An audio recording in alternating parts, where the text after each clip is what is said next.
নমস্কার। আজ শোনাব লেখক উপেন্দ্রকিশোর রায়চৌধুরীর হাসির গল্প লাল সুতো আর নীল সুতো। এক জোলা একদিন তার স্ত্রীকে বলিল, আমি পায়েস খাবো, পায়েস রেঁধে দাও। জোলার স্ত্রী বলিল, ঘরে কাঠ নেই, কাঠ এনে দাও, পায়েস রেঁধে দিচ্ছি। জোলা কাঠ আনতে গেল। পথের ধারে একটা বড় আম গাছ ছিল। তাহার একটা শুকনো ডালের আগায় বসিয়া জোলা তাহারই গোড়ার দিকটা কাটিতেছে। তাহা দেখিয়া পথের লোক একজন ডাকিয়া বলিল, ওহে, ও ডাল কেটো না, কাটলে পড়ে যাবে যে। জোলা বিরক্ত হইয়া বলিল, তুমি শুনতে জানো না কি ও ডাল কাটলে পড়ে যাব? তা তুমি কি করে জানলে? আমি পায়েস খাবো না বুঝি? পথের লোক আর কিছু না বলিয়া চলিয়া গেল। খানিক পরে জোলা ডাল শুদ্ধ ভাঙিয়া পড়িয়া গেল। গাছ হতে পড়িয়াছে। জোলা ভাবিল, তাই তো, আমি যে পড়ে যাব তাও জানলে কি করে? ও নিশ্চয়ই একটা কেউ হবে। এই ভাবিয়া জোলা ছুটিয়া গিয়া সেই পথিকে পা জড়াইয়া ধরিয়া জিজ্ঞাসা করিল, প্রভু, আপনি কে? আমি কবে মরব সেটি আমাকে বলে দিন।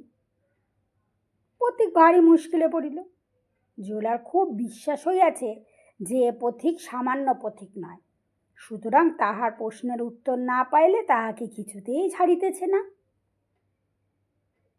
শেষটায় যখন পথিক দেখিল যে একটা কিছু না বলিলে তাহার আর ঘরে যাওয়া হইতেছে না, তখন সে রাগিয়া বলিল, তোর পেটের ভিতর থেকে যদি লাল সুতো আর নীল সুতো বেরোবে তখনই তুই মরবি।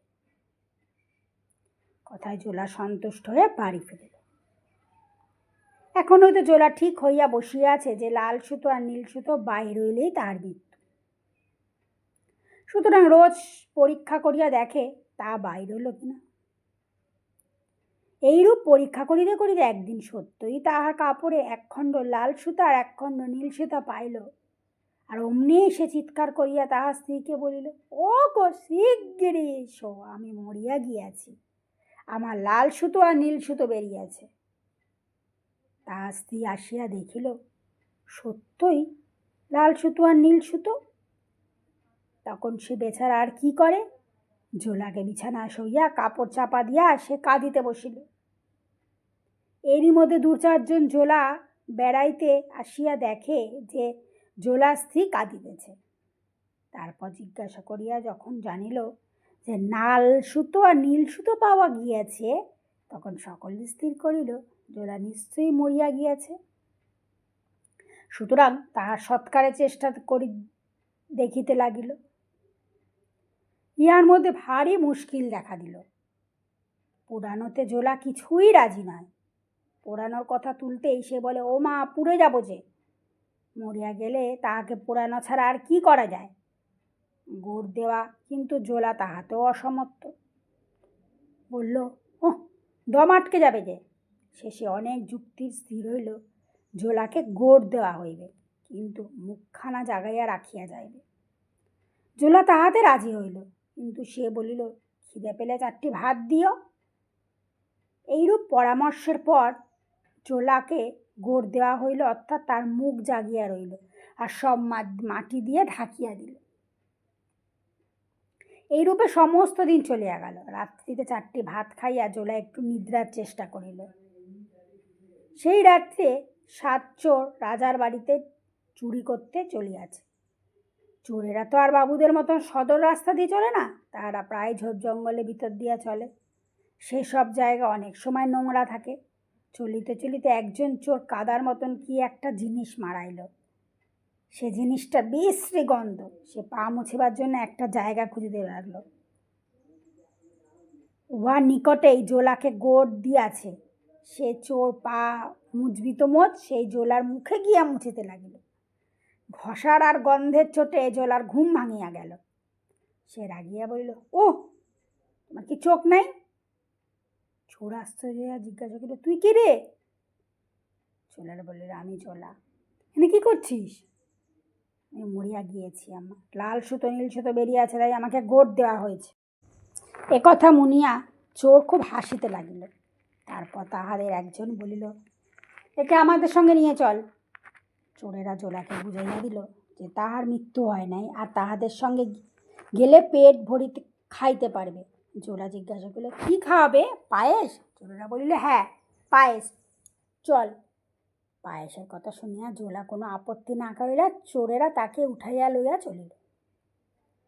রাজার বাড়িতে গিয়া চোরেরা রাজার ঘর প্রকাণ্ড শীত কাটিল।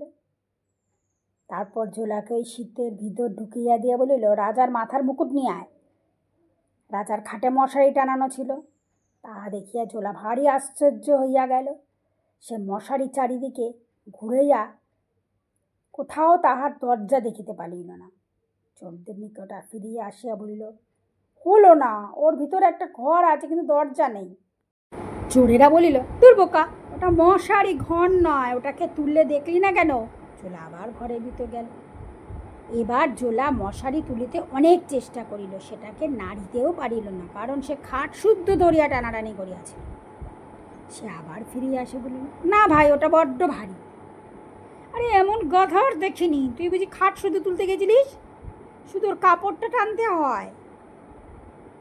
আরে ঝোলা আর কোনো ভুল করিল না।